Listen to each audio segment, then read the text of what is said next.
नमस्ते साथियों। एसएमसी अर्थात स्कूल मैनेजमेंट कमेटी या शाला प्रबंधन समिति का अध्यक्ष कौन बन सकता है, उसकी पात्रता क्या है, इसके संदर्भ में चर्चा करते हैं। साथियों, राज्य शिक्षा केंद्र के द्वारा जो पत्र जारी किया गया है और जिसके अंतर्गत एसएमसी का गठन होना है, तो इसी तारतम्य में अध्यक्ष के निर्वाचन से संबंधित जानकारी इस वीडियो के माध्यम से हम आप तक प्रेषित कर रहे हैं।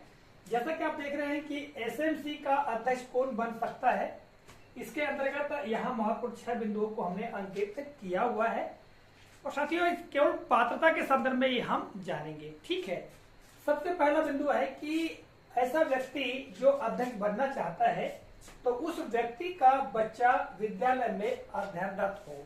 यदि किसी विद्यालय का एसएमसी का अध्यक्ष किसी व्यक्ति को बनना है तो उसका बच्चा उस विद्यालय में अध्ययनरत होना चाहिए। दूसरी बात, उस व्यक्ति का बच्चा कक्षा 2 से 7 में अध्ययनरत हो। यदि प्राथमिक शाला है तो 2 से 4 और यदि माध्यमिक शाला है तो 6 से 8, या यदि ईपीईएस शाला है तो कक्षा 2 से 7 में अध्ययनरत होना चाहिए। अब क्यों होना चाहिए साथियों, इसके बारे में चर्चा कर लेंगे। पहले अन्य बिंदु पर एक नजर डाल लेते हैं। तीसरा बिंदु है कि उस व्यक्ति के बच्चे ने ए ग्रेड प्राप्त किया हो।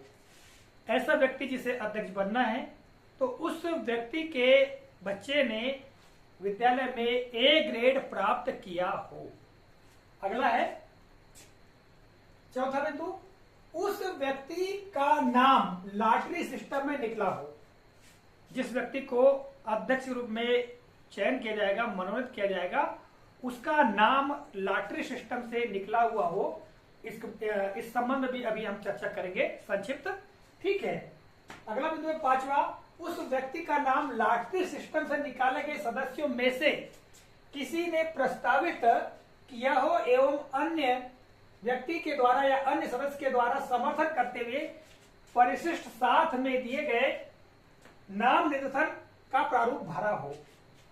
वही व्यक्ति अध्यक्ष बन सकता है जो अन्य लॉटरी सिस्टम से निकाल गए जो चयनित सदस्य है उनके द्वारा उस व्यक्ति का नाम प्रस्तावित किया गया हो और किसी अन्य व्यक्ति के द्वारा समर्थन किया गया हो। साथ ही प्रारूप 7 भर करके जो नाम निर्देशन है कहना चाहिए उसे जो सचिव हैं उनको सौंपा गया हो। ठीक है, और अंतिम बिंदु है 14 सदस्यों के वोटों में सर्वाधिक वोट प्राप्त किया हो या निर्विरोध चयन किया गया हो। जब नाम निर्देशन हो जाए इसके पश्चात वोटिंग होगी। जितने सदस्य निर्वाचित हैं उन 14 सदस्यों के द्वारा गुप्त मतदान होगा और गुप्त मतदान के माध्यम से जिसे सर्वाधिक वोट मिलेंगे वही ही अध्यक्ष निर्वाचित घोषित किया जाएगा। इसके अलावा यदि अन्य एक ही नाम निर्देशन होता है, अन्य नाम निर्देशन नहीं होते हैं तो उन्हें निर्विरोध अध्यक्ष पद के लिए निर्वाचित घोषित कर दिया जाएगा। अब यहाँ पर कुछ बातें आई थी, जैसे कि हमने यहाँ पर कहा कि कक्षा 2 से 7 में अध्ययनरत हो उस व्यक्ति का बच्चा। तो देखिए, कक्षा 2 में इसलिए क्योंकि कक्षा 1 में इस वर्ष विद्यार्थी का नामांकन हुआ है तो उसके बच्चे तो अभी किसी प्रकार उसका आकलन या मूल्यांकन नहीं हुआ है तो उसके ग्रेड का पता नहीं चल सकता है। कक्षा 2 में अध्ययनरत जो विद्यार्थी है कक्षा 1 में जब उसने पढ़ा है तो उसका ग्रेड क्या है इसके बारे में जानकारी है, तो इसलिए कक्षा 2 से हमने बात की। आगे बात करें कक्षा 4 की, तो कक्षा 4 तक इसलिए क्योंकि ये जो समिति बनना है ये 2 वर्ष के लिए बनना है। यदि किसी व्यक्ति का बच्चा कक्षा 5 में अध्ययनरत है तो आने वाले साल में निकल जाएगा, मतलब इस सत्र में पास हो जाएगा, तब वो अगले विद्यालय में पहुंच जाएगा। ऐसी स्थिति में उस विद्यालय का अध्यक्ष, ठीक है, मतलब उस अध्यक्ष का बच्चा उस विद्यालय में नहीं पढ़ेगा, इसलिए कक्षा 4 तक ही अध्ययनरत जो बच्चे हैं, विद्यार्थी हैं, उनके ही अभिभावकों को अध्यक्ष या उपाध्यक्ष के रूप में मनोनीत किया जाएगा। ठीक है, आगे बात करें जो ईपीईएस शालाएं हैं, ठीक है, या कक्षा 1 से 8 तक संचालित शालाएं, उसमें कक्षा 2 से 7 तक के जो बच्चे पढ़ रहे हैं उनमें से ए ग्रेड जो प्राप्त विद्यार्थी हैं और उनका नाम लॉटरी सिस्टम से निकला है तो उन्हें ही अध्यक्ष के रूप में निर्वाचित किया जा सकता है। ठीक है, अब यहाँ बात आती है ए ग्रेड प्राप्त विद्यार्थियों की। तो हो सकता है कुछ विद्यालय में ए ग्रेड प्राप्त विद्यार्थी ही ना हो, ऐसी स्थिति में फिर बी ग्रेड प्राप्त विद्यार्थी के अभिभावकों के नाम पर विचार किया जा सकता है। ठीक है, अगला बिंदु है का नाम लॉटरी सिस्टम से निकला हो, देखिए जो निर्वाचन की प्रक्रिया है, जितने भी ए ग्रेड प्राप्त विद्यार्थी है उनके अभिभावकों के जो नाम हैं, उन नामों को कहाँ रखा जाएगा, पर्ची बना दी जाएगी और लॉटरी सिस्टम से निकाला जाएगा। ठीक है, तो इसमें वंचित वर्ग का सबसे पहले, इसके पश्चात कमजोर वर्ग का, फिर अन्य वर्ग का लॉटरी सिस्टम से 7 महिलाओं के नाम, उसके बाद में 7 पुरुषों के नाम निकाले जाएंगे। तो यदि किसी विद्यालय में बहुत सारे विद्यार्थी अध्ययनरत हैं और ऐसी स्थिति में ए ग्रेड प्राप्त विद्यार्थी बहुत सारे हैं, तो सबको तो जो सदस्य निर्वाचित नहीं किया सकता, तो ऐसी स्थिति में लॉटरी सिस्टम के माध्यम से नाम निकाला जाएगा।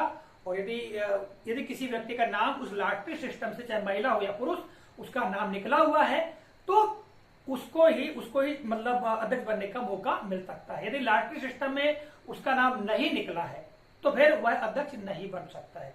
ऐसा स्पष्ट रूप से दिशा निर्देश में कहा गया है। ठीक है, आगे हम अगर बात करें तो यहाँ पर जो लॉटरी सिस्टम से नाम निकल गया, कुल 14 सदस्य, आगे 7 महिला 7 पुरुष।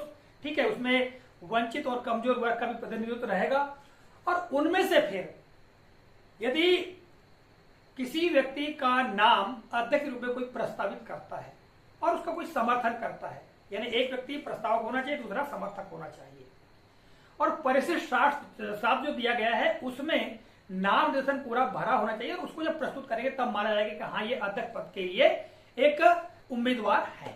ठीक है, और केवल यदि एक ही नाम आता है, एक ही नाम निर्देशन होता है अध्यक्ष पद के, तो उसे निर्विरोध निर्वाचित घोषित कर दिया जाएगा। किंतु 2 या उससे अधिक नाम आते हैं तो ऐसी स्थिति में फिर निर्वाचन होगा। और निर्वाचन कौन करेंगे, किनको मत देने का अधिकार होगा, जो चयनित सदस्य है, 14 सदस्य। ठीक है, जो दिशा निर्देश उसमें यह भी कहा गया है कि जो अन्य सदस्य हैं, विद्यालय से 2 सदस्य और स्थानीय निकाय से 2 सदस्य, ऐसे 4 सदस्य होंगे। अर्थात विद्यालय का जो प्रधान अध्यापक है, जो कि पदेन सचिव होगा, उन्हें वोट देने का अधिकार नहीं होगा।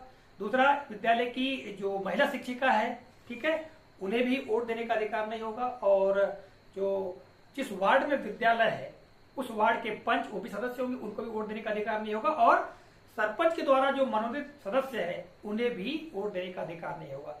वोट देने का अधिकार केवल 14 सदस्यों को होगा। ठीक है, तो गोपनीय तरीके से पर्ची के माध्यम से वोटिंग होगी और जिसको ज्यादा मत प्राप्त होंगे उसे निर्वाचित घोषित कर दिया जाएगा। इसके पश्चात जो सचिव है उसके द्वारा जो प्रपत्र दिए गए उन्हें प्रपत्र भर करके उनको निर्वाचन की घोषणा की जाएगी और वो आगे जानकारी प्रस्तुत की जाएगी और अध्यक्ष को भी निर्वाचित होने का जो प्रमाण पत्र वो प्रदान किया जाएगा। ठीक है, तो निर्वाचन की ये प्रक्रिया और अध्यक्ष वो व्यक्ति बन सकता है।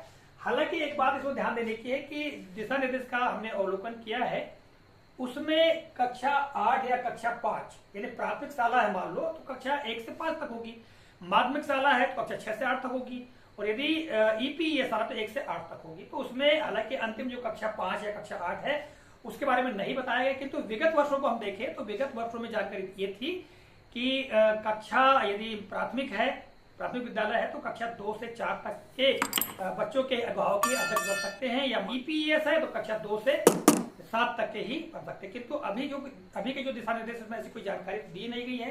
ठीक है, कि कक्षा 5 के या कक्षा 8 के जो अभिभावक हैं वो अध्यक्ष नहीं बन सकते, किंतु पूर्व में जो प्रक्रिया थी उसके आधार पर हमने यह जानकारी आप तक प्रेषित करने का प्रयास किया है। आशा करते जानकारी उपयोगी लगी होगी। तो साथियों, मिलेंगे अगले कालखंड में इसी तरह के किसी नए प्रकरण, नई जानकारियों को लेकर। तब तक के लिए जय हिंद।